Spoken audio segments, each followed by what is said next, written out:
I'm really excited to be here today. As I said, this is one of my favorite sessions to run because whenever we talk about data in Azure, the first thing that we start to talk about is Azure Synapse Analytics. And it is also one of those services that is quite new still. So there is a lot of questions around it. There is a lot of pieces to it, so it can be a little confusing. And my favorite part of this is, of course, the architecture part, because that is my personal favorite topic. And I'm so excited I get to talk about kind of the architecture perspective of Azure Synapse Analytics and how you can really get started. So if you kind of think back a little bit, Azure Synapse Analytics came out in November last year and a half ago, I mean. So at the time has kind of warped with COVID going on. So a year and a half ago, Azure Synapse Analytics came out as the solution for all your data platform problems. Anytime you want to build a data platform, Azure Synapse Analytics would be your service to go to. And I happened to actually be there when this was announced, and I got so excited that I went into the portal and was like, okay, I'm going to spin up Azure Synapse Analytics. And lo and behold, I could find Azure Synapse Analytics. But once I got it up, I realized it was the old previously named Azure Data Warehouse service. And now, since it's a year and a half later, the service has become generally available, and all these cool new features are available to all of us. And there are a lot of cool features there. There is still the part about the old data warehouse portion, but there is other portions there as well. And so we need to get up to speed on what all of that is. So today, if you go into the Azure portal and you search for Azure Synapse Analytics, you can find it there quite easily. There is a little more there as well, but we can find it quite easily. But the thing is, once we get that service up, there is quite many parts to it. And so it can be a little difficult to know where to start. Like there's these SQL endpoints and Spark pools and all these different things. So where do I go to start? How do I really bring my data to life? Because if we're starting to work with Azure Synapse Analytics, we're probably doing it because we want to get some kind of insights from our data. So how do we make that magic happen? And that's what I will try to kind of draw out to you today. What are the pieces that you need to really get started and make everything work together? So we're going to start today with taking an overview of Azure Synapse Analytics and kind of figuring out what are the different pieces, what is each of their function, and what can they do for you. As the second part, we're actually going to be looking at security and looking at how to secure Azure Synapse Analytics. We're going to be looking at first networking and then also access control as the second portion. In my opinion, those are kind of the two minimum areas you should be looking at when you are considering security. And we're going to be looking at what are the kind of things to take into consideration when working with Azure Synapse Analytics. And lastly, we're going to be looking at how do you really use Azure Synapse Analytics? How do you take those different bits and pieces and put them together to make your solution? So as it was said in the introduction, my name is Heini Ilmarinen. I work as a DevOps consultant at Polar Squad. I work both in the data and kind of more infrastructure side of things. But kind of the core thing that we do at Polar Squad is looking at it all from the DevOps perspective. How do we make deployments and things easier and so forth? I'm also a Microsoft MVP. I just got that title recently, and I'm really honored to have that and hope to be able to contribute even more in the future. I'm also a Microsoft certified trainer. I really like sharing my knowledge and trying to really make these complex things easy to understand. And kind of my favorite topic, as I already pointed out, is architecture, and that is kind of the twist I put to everything I work with. And I'm also a bit of a math nerd at heart. As I said, I have a mathematics background. And so if anyone wants to chat about math or anything like that, feel free to reach out. And also, I'm a bit of a serial doodler, so you'll see that going forward in this slide as well. So let's get started with just looking at an overview of Azure Synapse Analytics and starting to wrap our head around what is everything that is there.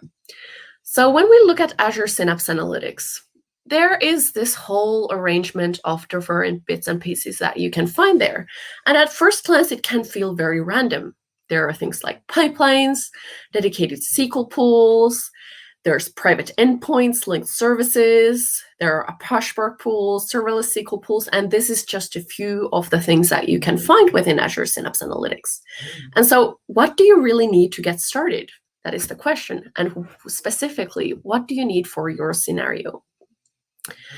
So before we go into the bits and pieces and look at what they're for, I want to take a step back and really look at what is the kind of the standard phases of a data project that we might embark on. Because keep in mind, whenever we're looking at Azure Synapse Analytics, we want to look at it because we have some kind of data and we want to draw some kind of insights from that data. So we begin with some kind of data sources. And of course, as the first step, when we're thinking about our data platform, when we're thinking about creating visualizations, we, as the first step, have to first ingest that data. We need to get it into our platform, wherever that might be. Once we're ingesting that data from possibly multiple data sources in most cases, we do need to store that somewhere. And that storage layer is really essential here because we need to be able to have our data move through that storage layer on all phases of working with our data. Most of the time, we don't just want to take the ingested data as it is, as raw, but we want to do some kind of preparation for it. So this might mean things like cleaning the data. It might mean things like verifying certain things in the data, cleaning up some values, and so forth. And so this is not necessarily yet kind of transforming the data in any way, but just kind of preparing and ensuring that it is of really good quality, and then that the results that we get are then also reliable. As the next phase, we do have here then the transformation. So a lot of time we don't just want to work with one data source and with the data in this format that we might be getting it from the data sources that we draw them from, but we also want to do some kind of transformations on it. So transformations really mean doing things like aggregations on the data. It could be simple things like averages and things like that, but it could also be very complex things like pulling actually two data sources and combining those data sources in some new way. After we've done the transformations that we want to do for our data, we then need to have some place to serve the data from. So this is we need to have the serving layer that is optimized for whatever end use case that we have in mind. In this particular example, I put in visualization because that is a very common thing that we start with. It is often the first thing we want to do because it helps us understand our data. But of course, we could also be using this data for machine learning. We could be using it for an application. We could be using it for a number of things. So the last step isn't necessarily visualization, but that is often where we start from. And so where Azure Synapse Analytics fits in with this entire picture is that Azure Synapse Analytics was built to really solve the problems throughout all of these phases of creating our data platform. So the core here is that Azure Synapse Analytics enables us not to just ingest our data, but it also enables us to prepare it and transform it, as well as serve and visualize it as well. And even though Azure Synapse Analytics has multiple pieces in it, and there are multiple skills that you need to be able to use all those pieces, there are still some common and core portions of Synapse Analytics that are tying everything together. And so as we're moving forward and looking at the separate pieces in themselves, keep in mind that there are some components that are shared with all of these. And the first one of those is the Azure Synapse Studio. And that is the graphical user interface that we're able to use from the browser to work with all of the components of Azure Synapse Analytics. Whether it's the SQL side of things or the Spark side of things, we can use the Synapse Studio to work with all of those. As the second component, what is shared with all of these pieces is then the monitoring side. So really what Synapse Analytics has done is it brings the monitoring for all of these pieces together so that it's easier to handle, easier to manage, easier to kind of keep on top of, really, to know what's going on. And lastly, the portion that is shared is the management layer. So really the way you manage, for example, access control, which we're going to go into a later phase, how we manage the different pieces, those are kind of all shared and brought together to one experience. Then we're going to start zooming in a little bit more and looking at what is inside of Azure Synapse Analytics. So when you start using Azure Synapse Analytics, you create a workspace. So that's what it's called. You create an Azure Synapse Analytics workspace, and within this workspace, you have capabilities for handling data. You have capabilities for doing orchestration, and then you also have some analytics engines that you can use to work with your data, to really do those preparations and transformations in the way that you need to do them. And so if we start from the data layer and start moving forward from there, the most essential part for using Azure Synapse Analytics is Azure Data Lake Storage, because that is something that is required when you create your Azure Synapse Analytics workspace. It's not exactly that it's part of Azure Synapse Analytics, but it gets really tightly integrated with your Synapse Analytics workspace as you move forward, and this will act as the storage layer that is so essential to having an efficient, modern data platform solution. Within Azure Synapse Analytics, you can also link to other data services, so to Azure Sql, any other Azure data services. There's integrations with Cosmos DB, but you can also link to storage that is even on premises and kind of link to those and move data from there and get it into your data platform. But essentially, the data lake storage here acts as the layer of through which you will do all those transformations through. So you can kind of connect to other data sources, but this is what the Synapse Analytics features really work together well with. As the second layer here, we have the orchestration. And this is what will be doing all the data movement. It can be just basic components of like pulling data from one data source and putting it into our Azure Data Lake storage, or it can be doing transformations and really triggering those in the right way. It can be any kind of orchestration task that you need to do. And this is held in the pipeline section of Azure Synapse Analytics. And if you've happened to work with Azure Data Factory before, the pipeline section here is very similar. You will find it very, very similar. And the reason behind that is that they have a shared code base. So they will kind of evolve side by side, at least for now. I haven't heard anything official about ADF going away or anything like that. I don't think it's going to happen, at least quite yet. But you have the same features here in Azure Synapse Analytics. And so really what you're able to do here is connect to your data sources, whether they're on-premises or in other cloud services, connect to those, create pipelines that will do some kind of transformations or just data movement on it, and then, for example, write it elsewhere. So you can really have that orchestration capability integrated right into Azure Synapse Analytics. As the last portion, we have the analytic engines, and this is where we have the most options. So in the analytics engine side, we have kind of these SQL flavors, and then we have Spark flavors. And if we start on the SQL side, as the first thing here, we have the serverless Sql Pools. And this is really kind of an on-demand SQL query engine that you can use on your data, whether it's directly in your Azure Data Lake storage or whether you want to pull it in from elsewhere as well. But you have this really query engine that you can use whenever you need. And actually, these three components are what you start with when you create your Azure Synapse Analytics workspace. So this is what you get out of the box. The next two analytics engine components that we're going to be looking at, they are kind of, you do need to create them separately and add them to your workspace and kind of decide to use them. But this is what you start with. You have your Azure Data Lake storage, you have the pipelines features, and you have the serverless Sql Pool.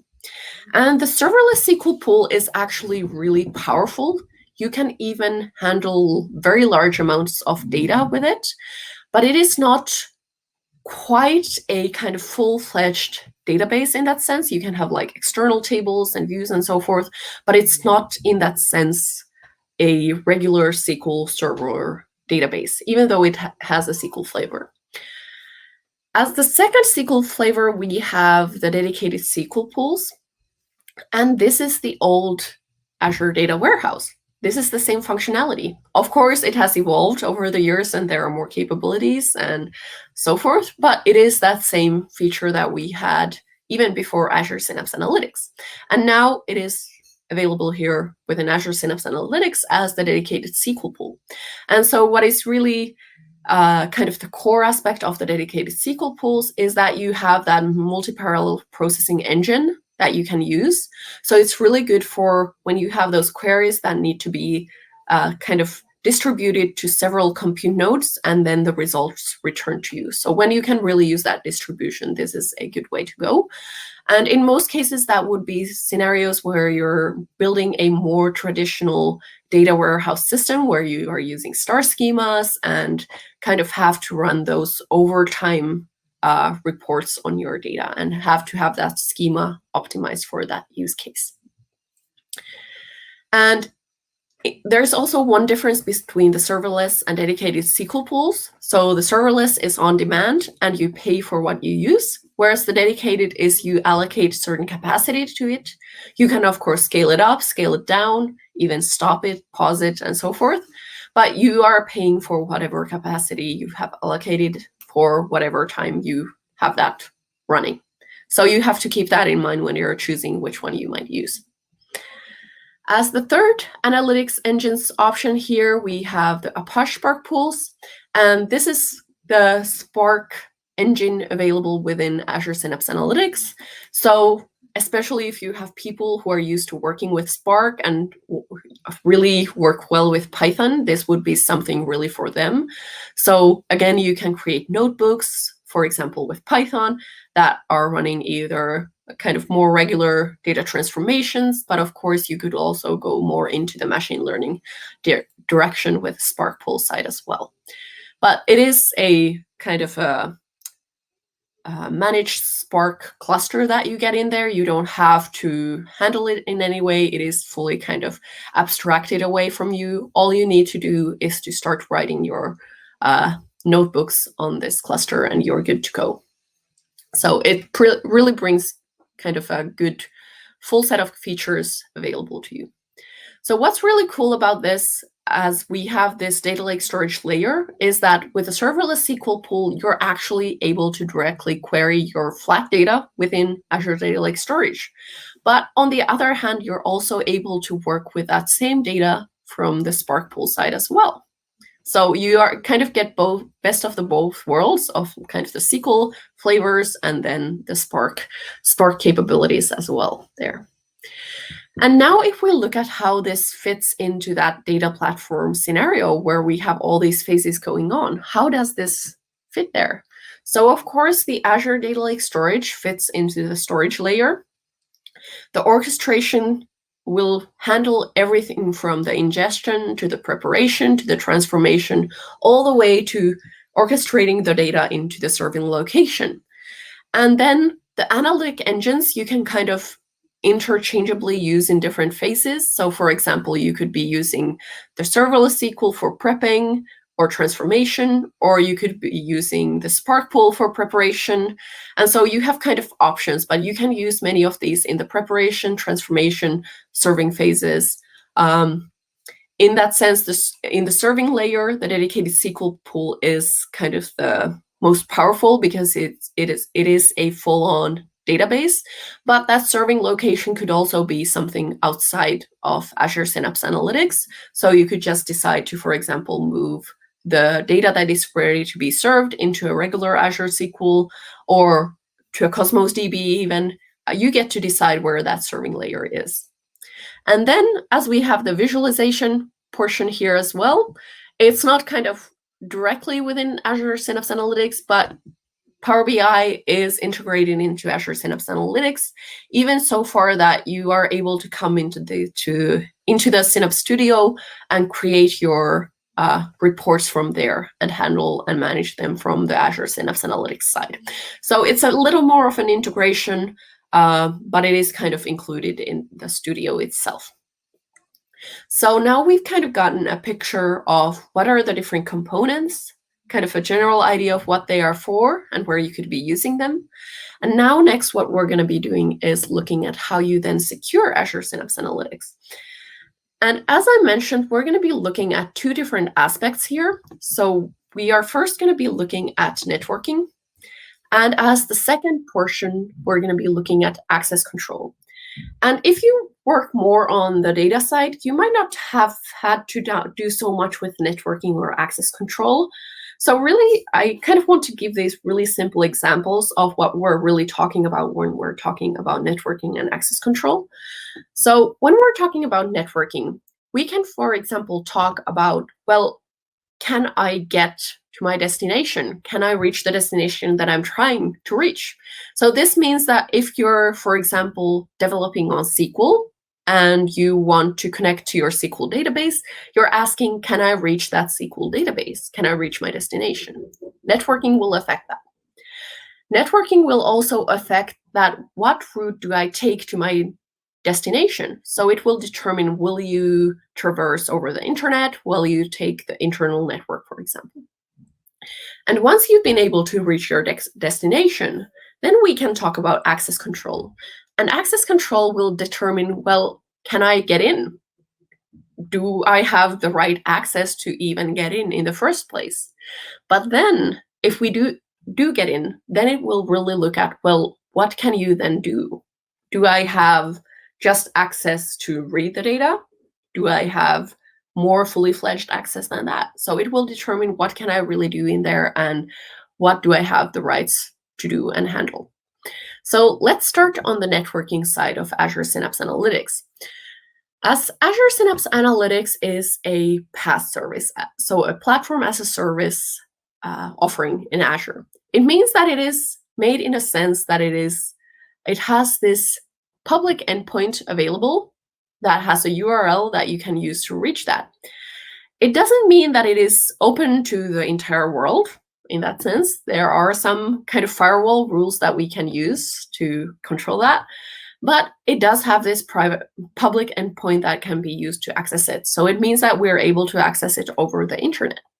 And in this firewall setting, how we're able to control what kind of traffic gets in there is that we can, for example, allow Azure services to access it.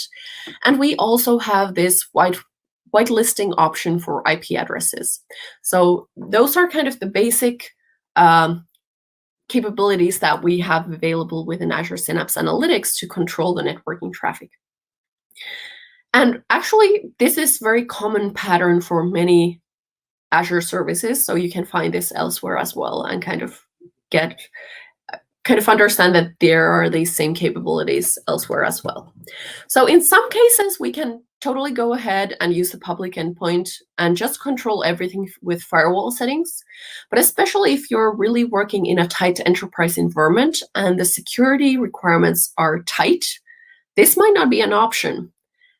There might be requirements that all the traffic should just come over the private networks, for example. And so in that case, we do need to have some options, like how are we going to handle that? And right now, what is available in Azure Synapse Analytics is that we have a thing called Managed Workspace VNet. And what that does is it creates behind the scenes a virtual network that gets integrated with the Spark Pool. So the Spark Pool gets right away kind of put into that virtual network. You don't have to do anything, and it will get connected. You don't really have much access to this virtual network. It is there. You have certain things that you can control, but it's not like a regular Azure virtual network that you would create. It is a managed one, so you don't have as much control over it. But there is this aspect that the SQL flavors here are really running on this multi-tenant kind of platform behind the scenes. So they actually are they have their separate URLs. They have their separate endpoints that you can use to reach them. And for that reason, actually, even if you create a managed virtual network, for the workspace, they don't get automatically integrated. But what you need to do is create a private endpoint for these, actually a managed private endpoint to be exact. And what that does is it creates a private IP address for these services into the virtual network. And then you can link those to your specific service. And then you can only access those services from this managed virtual network. There is one thing to note here, though. Even though when you do connect all these kind of backend services of Synapse Analytics, so the analytic engines, what happens still is that the web UI, so the Synapse Studio, is still available over the internet. There is still a public endpoint for that. So there is kind of some complexity to this networking in this picture. And so if your requirements are super, super tight, and it also has to be that that user interface is only accessible through the private network, then what you could do is create your own Azure virtual network. So it's not the managed one, but you have your own Azure virtual network. And then there is this service called Synapse Private Hub. Synapse Private Link Hub. And what that allows you to do, it allows you to connect from that private link hub to the user interface URL. And then you still need to create a private endpoint in your virtual network for that Synapse Private Link Hub that connects to the web user interface. So there is some complexity to setting up the virtual networking for Synapse Analytics Workspace in a really secure way, and ensuring that all those analytics engines are protected, plus the user interface is protected and so forth. But there is ways to do that. And even though there's the managed virtual network drawn out, it's not really any management for you. You just need to do the private endpoints for the services that you might want to connect to. And this also applies to the pipelines feature of Synapse Analytics that will also get integrated into the managed VNet, and then any kind of external Azure services from Azure Synapse that you might want to connect to. So if you want to connect to your regular Azure SQL, you can also integrate those with these managed private endpoints as well. So you do have then a lot of options that you can work with. So we've kind of walked through these two far-end options that you have. You can either go with kind of the regular setup of just having the public endpoint and using the firewall controls to control who can access what and where, or you can have this kind of really tight approach that you should only be able to access all these resources from your private networks, and then you would use this managed VNet and the Synapse Private Link Hub to make that possible for you. And so then we get to the second portion here, which is access control. And already in the phase when you're setting up your Synapse workspace, you notice that there's all this talk about like Workspace, Sql, and Spark admins, and then you need to have storage blob data contributor rights and this blue box at the bottom. There's a lot of talk about credentials. And the access control is one aspect of Azure Synapse Analytics that is kind of easy if you're just demoing it for yourself. But when you have more people come in, it can get a little more complex. So that's why we're kind of walking through this.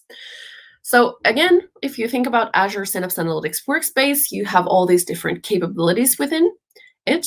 And to really control who can do what here, we actually have two layers.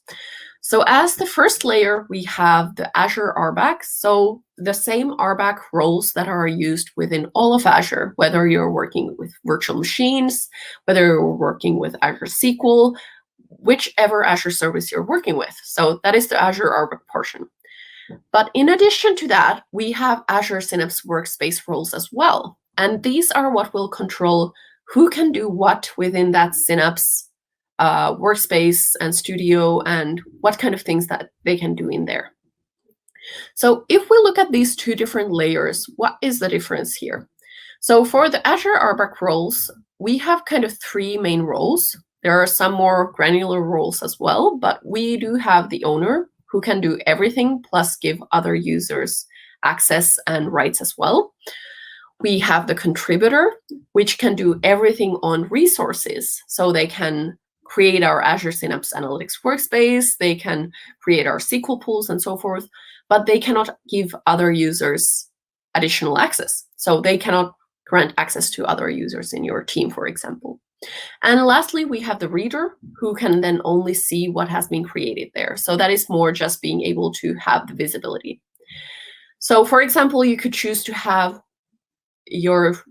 a team in your organization to have one of these roles, for example, the contributor role, so that they can manage the Synapse Analytics resources. But in what way can they manage them? It means that when within Azure Synapse Analytics Studio, there are the different analytics engines, they can, for example, manage them in the way which means that they can, for example, create these different pools, they can modify them, they can start and stop them. So really manage the resources themselves. So really the infrastructure layer. They cannot go in and build pipelines. They cannot go in and run T-SQL queries from the serverless SQL pools. They can just manage kind of the infrastructure layer, so to speak. But if we then look at this other layer of the access rights that we have, the Azure Synapse Workspace roles, this is what will determine what one can do within the Synapse Studio and run in those analytics engines themselves. So again, we have 3 main roles. There is more roles on the way. So there is going to be more granularity to this as well, but I'm going to stick just to the 3 main roles at this point to just really make it clear. So we have the Workspace Admin role, and the Workspace Admin role can really, I'll get back to that.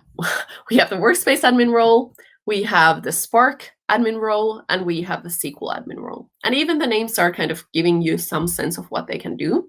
But if we start with the Workspace admin role, that is the person who can do everything within the workspace. They can go and create pipelines. They can do development both in SQL and Spark. They can do anything that they wish to in that workspace. Secondly, we have the Spark admins, and that means that they can do development in Spark, as the name suggests. And lastly, we have the SQL admins, who then can do development in SQL. And that is the difference there. Here, the Synapse Analytics Workspace roles, they can really do the actual development within Synapse Analytics, whereas the Azure Rbac role can only create the Synapse side and things like that. It cannot really manage anything inside of it. And so what I've managed to do myself is that I created an Azure Synapse Analytics workspace back in the day at some point. And what happened is that I managed to remove myself from the Workspace admin role. And what happened, I couldn't get in to the Synapse Studio anymore because there was no admin there. So make sure you always have some Workspace admins that can get access there and also help other people get access on that layer as well. So it doesn't help that you are an Azure Rbac owner because it doesn't grant access into the Synapse Analytics workspace itself. So now we've walked through the general portions of both networking and access control. And that means that the next question is really, how do we really use Azure Synapse Analytics? Because the thing is here that we've been talking about, for example, the different components and what they can do, what they can be used for. We've been talking about the access management portion. How do you grant access? What are the different options there? And we've been talking about the networking. So the question is, how do you use this? And specifically, how do you use this for your personal scenario, for your organization? How do you get started? What components do you choose? And to kind of give you some idea of how you could approach this, we're going to walk through one use case example. And since we're not going to be able to kind of walk through all of them, I'll just walk through one of them and give you then the steps that you can take yourself to really kind of map out what you want to do. And through that, you might be able to see like how you could get started and what you need to consider and how you can get the architecture that you need for your use case specifically. So for our sample scenario, we're going to have a company that has several data sources. They have these data sources both from software as a service applications, and they also have data sources in their internal network. And all these data sources are actually also different types. So they have things like relational databases in their on-premise network. They also have these semi-structured data types, so things like JSON, XML, things like that. But they also have kind of non-structured data, so even photos, videos, and things like that. And they want to start really building a full-on data platform solution that enables them to pull data in there. And their primary kind of goals is to start with reporting and also doing data science on the data that they have. And because of that, they do have several teams working on this, because they have some people that are working more on the reporting side and making these visualizations come to life. And then they have a team that is working on the data science side. So if we first look at the kind of the workflow of the project or the data platform solution, we have these basic structures. So we have the data sources that we start with. We have the different types. It doesn't really matter what kind of types they are. And so as we are starting to work with Azure Synapse Analytics, we do have our Azure Data Lake Storage in place as the place to ingest all our data. And to do the ingestions, we get to use the pipelines feature in Synapse Analytics. And that is where we will build all our logic for how does that data get moved from the data source into the Azure Data Lake Storage. And we will actually use it as also the kind of the orchestrator for the upcoming phases as well. But in the pipelines, you get to be either very simple and just move the data as is, or you can get very complex and do all kinds of transformations there. Because within the pipelines, we have all the capabilities that are available within Azure Data Factory as well. So we also have the mapping data flows. So that means that you can even do kind of transformations using a graphical interface as well over there. Once we've been able to ingest the data, we want to start just exploring and preparing our data in some way. And so we decide to start with just the components that come out of the box with Azure Synapse Analytics. So we start with the serverless Sql Pool. And what is neat is we can really query that data directly in Azure Data Lake Storage. We don't need to move it anywhere. We're able to just quickly begin and get started and realize like what kind of data is there. Is it of good quality? Do we need to do some additional prepping or transformations for it? What do we need to do for it to really make it work for those reporting needs that we have, and also for the data science? Because for that, we also need to ensure that we have good quality data as well. In the transformation step, once we've done the exploration with the serverless Sql Pool, since we have the data science team and they're really efficient with Spark side of things and they use Python a lot, we're going to go into the Apospark Pools and use that for transformations. And it could be even that we have already some notebooks available that we're able to use as a base or even as is for some of our data transformation needs. And here we can just massage the data into whatever format we need it to be in to really make those goals that we have in mind come to life and really make our data into the right format and to the right shape for our visualizations. And remember, also here, one of the goals was to start with data science. So on the Apospark Pools, we can start running all those data science kind of workflows as well and start creating those notebooks for those purposes too.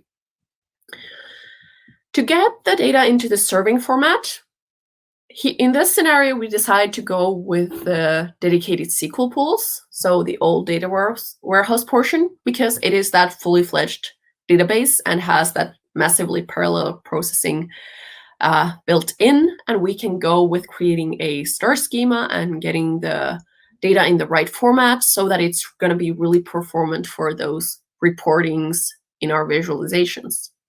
And as the last step here, we're going to be using Power BI for the visualization. Keep in mind that even though I took all of the components that are available within Azure Synapse Analytics, you don't actually have to use all of them. You can pick and choose and, for example, start with the pipelines, the serverless SQL pools and Azure Data Lake Storage and just go as far as you can with those. And then start adding the other features in need. But if you have a big organization and you have many teams that have different skills, then it might make sense to have also the different components in use from the very beginning. But do keep in mind, if you're working with SQL, that is one skill. If you're working on Spark, that is a different skill. So it is a bit of a learning curve if you have not been using, for example, Spark before.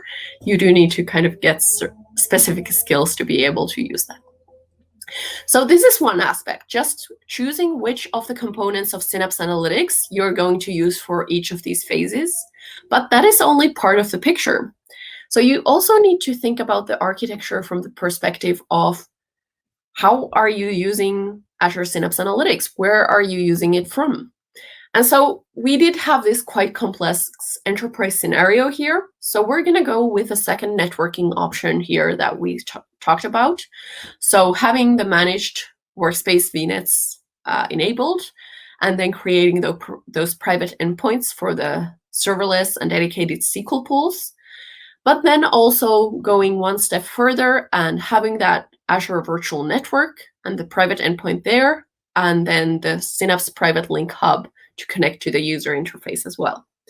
And what this means is that we can then connect that Azure Virtual Network to our on-premise kind of organizational networks, for example, with a VPN or ExpressRoute, and that will enable our users to work directly from our organization site with the user interface of Synapse Analytics and only traversing over our own private network and not going over the internet. But also on top of this networking aspect, we do need to think about the different roles that our users are going to get. So if we kind of map it out here, for the users that are really doing the development and kind of creating the notebooks, doing the T-SQL development, we're going to be using the Azure Synapse Workspace roles. And those will allow them to really work on the data directly from the Synapse Studio and create the pipelines and so forth. And so you could either have full access to everyone if everyone is kind of working on everything, or if you have separate teams, then you could have, for example, the Spark admins role for one team and the SQL admin, for example, for another team, and then the workspace admins for a third team. But also note that oftentimes you might have a separate operations team. So that team might be the kind of organization unit that is taking care of deployment of the Azure Synapse Workspace itself, setting up the networks so that you might not need to do them, and so forth. So then for this group of people, then you would assign the Azure Rbac roles. So it doesn't matter whether it's actually they're manually deploying the Synapse infrastructure and networking and so forth, or whether that is being done more with kind of DevOps practices, which of course I would be saying, like, of course you want to do this more with DevOps practices, but you would use the Azure Rbac roles there to have the right access for them and the appropriate level so that they can do what they need to do, but no more than what they need to do. So this is how you would kind of go through first choosing the different components that you need, but then also figuring out how are you going to set up the networking and who is going to get access and where. So here we have been talking through the overview of Azure Synapse Analytics. We got a sense of what are the different components and what each of those can do.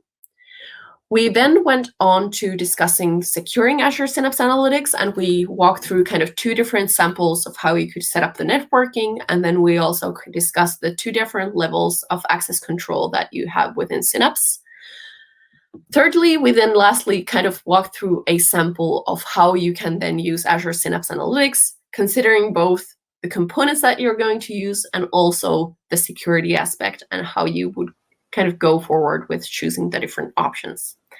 So what I hope you to take away from this is to kind of have the understanding of all these different options that you have, but to then move forward from there. What you need to do is first figure out what are your use cases. Why are you starting to use Azure Synapse Analytics? What is the goal that you're trying to reach here? And really be clear that with that from the very beginning. because that will help you really make the right decisions with the components as well going forward. As the next step, really do plan your architecture. Think about what pieces do you need in the beginning? What are your kind of capabilities for maybe taking other components into use in a later phase? But also do look at the networking side and the access control. Because, for example, the networking side, you do need to choose that from the beginning at the moment. If you've chosen the managed virtual network in the beginning, you cannot switch at a later point. So you need to make that decision in the beginning. And lastly, just take the first step, because with data projects, sometimes they can get a little daunting with something like Synapse Analytics, especially when it's kind of this go-to solution for anything that you might have. So don't try to do everything and anything that you have from the very beginning. Choose a very clear first goal and make sure that you get that full process flowing first before you try to move on to other areas.